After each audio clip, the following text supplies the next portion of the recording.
Narito na ang PTV Balita ngayon. Umabot na sa halos 4,000 individual ang maagang bumisita sa Manila South Cemetery ngayong araw bago pa man ang undas. Ayon sa pamunuan, inaasahang aabot sa higit 500,000 ang dadalaw sa weekend. Para mapanatili ang seguridad, nagtalaga ang Manila LGU ng nasa 1,000 pulis sa loob ng sementeryo. Para naman sa ikagiginhawa ng mga bibisita, mayroon ding libreng sakay. Magsasara mamayang alas 6 ng gabi ang sementeryo habang bukas mula alas 5 ng umaga hanggang alas 9 ng gabi ang Manila South Cemetery bukas hanggang sa November 2. Nakaalerto na ang Department of Social Welfare and Development na tumugon sa pangangailangan ng mga Pilipino ngayong darating na undas.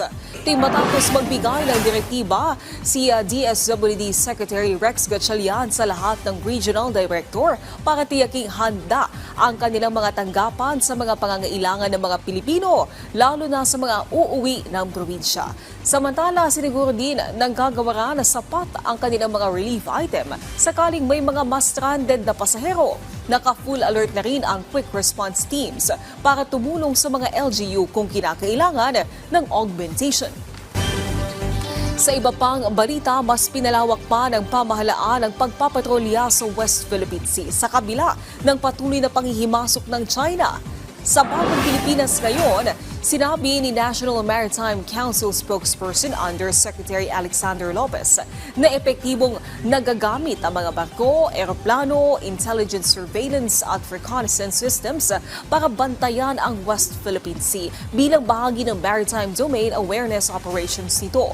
Layo nitong makita at malaman ang iligal na aktibidad ng mga dayuhang barko sa ating mga karagatan. Kasalukuyan pa rin binabantayan ng NMC ang presensya ng China Coast Guard at Chinese Maritime Militia sa Baho de Masinloc at Kalayaan Island Group. Patuloy ang pagtitiyak ng Philippine Coast Guard, Bureau of Fisheries and Aquatic Resources at Philippine Navy sa kapakanan ng mga mangingisda, gayon din sa soberanya ng ating bansa. Pinagtiting pa rin natin ang pagpapatrolya ng ating Philippine Coast Guard, ng ating Bureau of Fisheries and Aquatic Resources, particularly pagsuporta sa ating mangingisda. Kasi meron tayong programa ng ating Pangulo, ang tinatawag na Kadiwa para sa mga bagong bayaning mangingisda.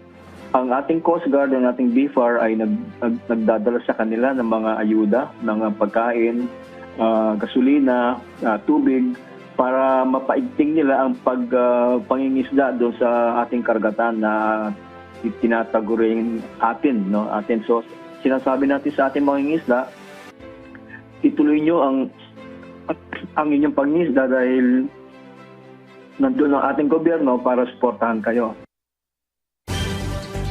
At yan ang mga balita sa oras na ito. Para sa iba pang update, i-follow at i-like kami sa aming social media sites sa @PTVPH. Ako po si Naomi Tiburcio para sa Pambansang TV sa Bagong Pilipinas.